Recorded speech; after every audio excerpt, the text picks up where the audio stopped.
It's up to 30.1 air in the kitchen.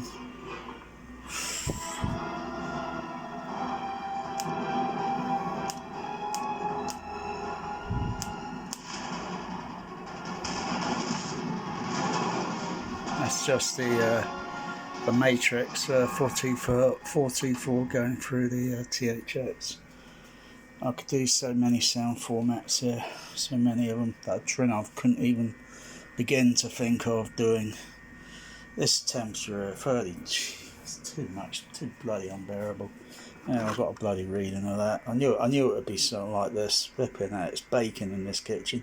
It's about the bloody temperature of what it was outside today. Can't stand the heat. Get out of the THX kitchen. That should be down to about 26. Well, it's about 26 in there. It's about 26 point in there at the moment. Bloody hell.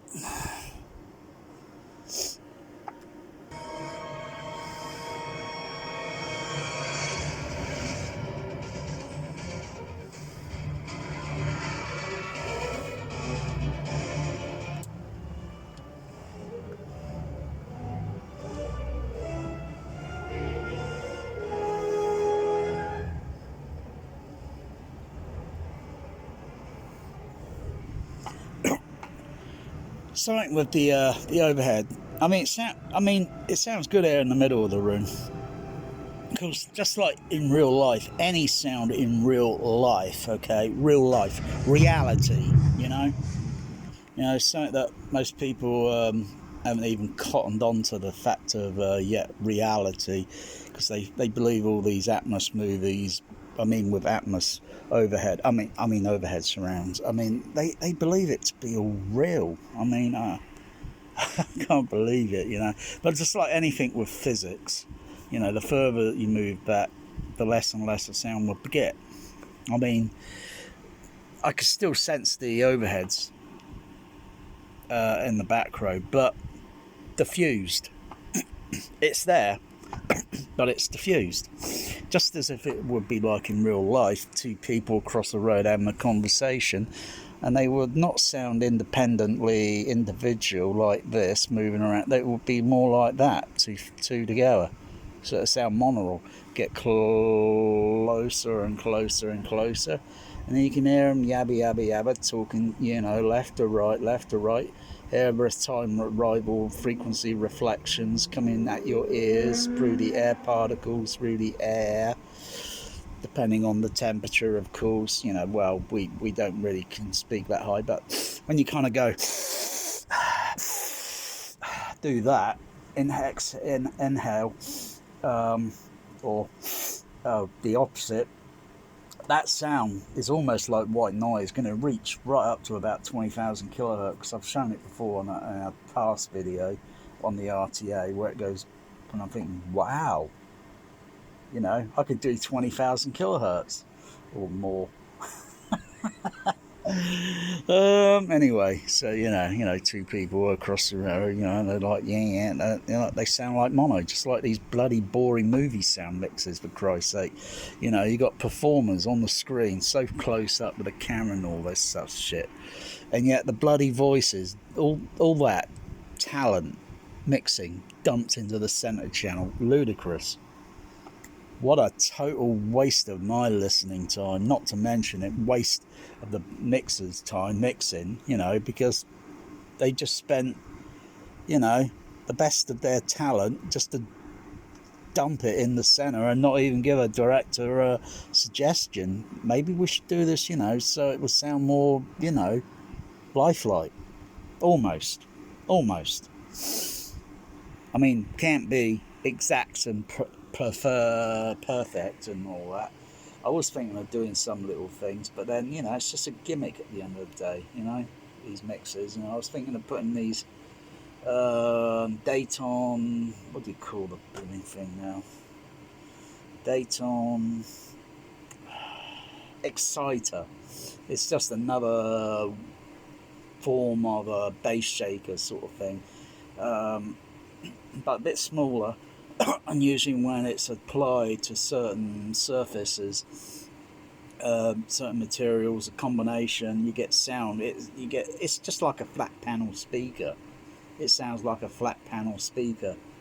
I was thinking of fitting, because the backs of the seats, and to get a sort of a secondary phantom in-head sound, almost, because I'm sure it would have problems, but I've got a load of these little transducer things, but I've just not yet applied them.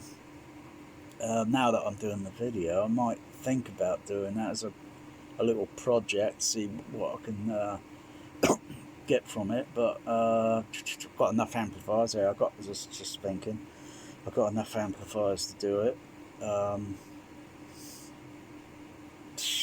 The only other thing is using a crossover filter, because I would have to put some sort of form of crossover filter on it. Otherwise, the unit, the device, could get damaged due to certain low frequency. What's my cat bear up to? Yeah, a bit hot behind there, isn't it? Yeah. Where's he going? He's thinking we're going under there. What? Meow. Meow. Come on, jump up. Jump up, bear. No? Well, you waiting for me to get the ice cream out of the fridge? Well, you guess, yeah, figure out how the air conditioner works.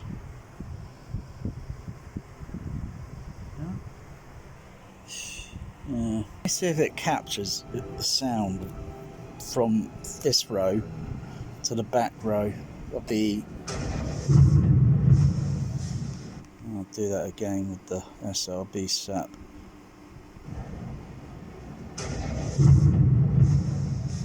And one more.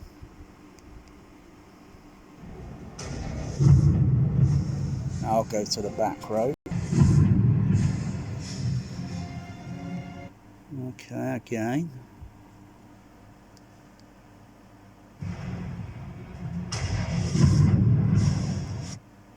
Yes, total opposite sound. Trying to figure out why. I'll mute the other channels. Yeah, okay, I've got an ear on that. Okay.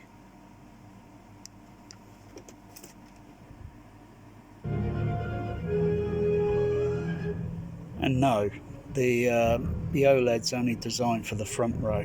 It's not designed for the back row. The video projector's designed because, it got line sight.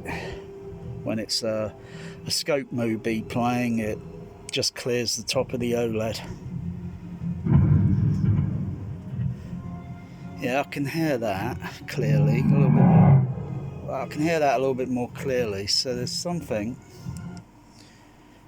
going on between, because I've not actually sat in the back row while doing the pink noise testing, because it's takes an army to do this sort of thing, because I've got to have another person like myself cloned, so I'm in that seat there, because it's not easy to reach over down here to do the controls and do muting and such on channels.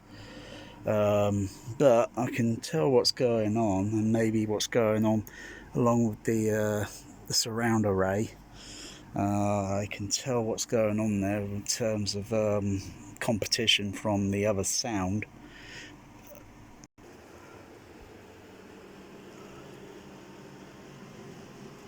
What's it going to sound like right underneath this? Whoa! Totally different. It's more sonic. Whoa. Oh yeah, that's good, that's good. So when you see the SRB sap, well, at least I do, my point of view. So I'm right here, and I can hear the sound panning and then sounding more diffused over there.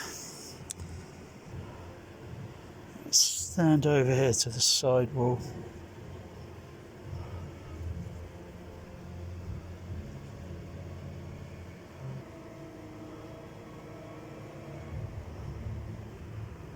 What's it going to sound like? So if I'm so like between here and here.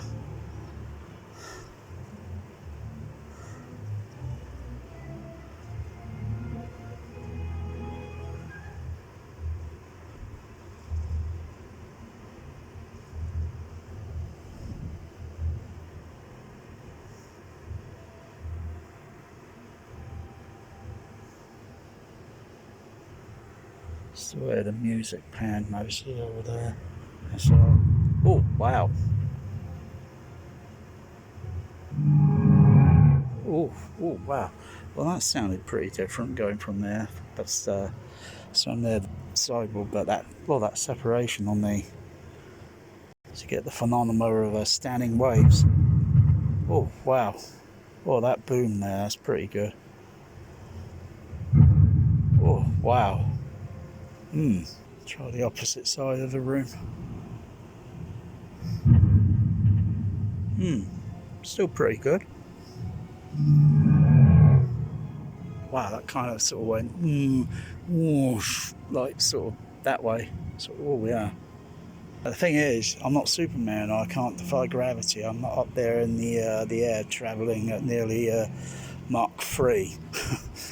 So just as if I would hear a plane outside up in the air, where else would it be?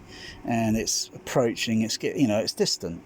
It is what it is, and it gets nearer and nearer and nearer until eventually you get a Doppler, the Doppler shift sound, as then it would pass over and then start to then go distant, more sounding, as well as the sound of the, depending on what type of airplane, whether it's prop or jet, because it would have a specific signature sound as such when it's approaching and then over, and then the different sound of it as it's passing by going the opposite way with the engines aft or whatever.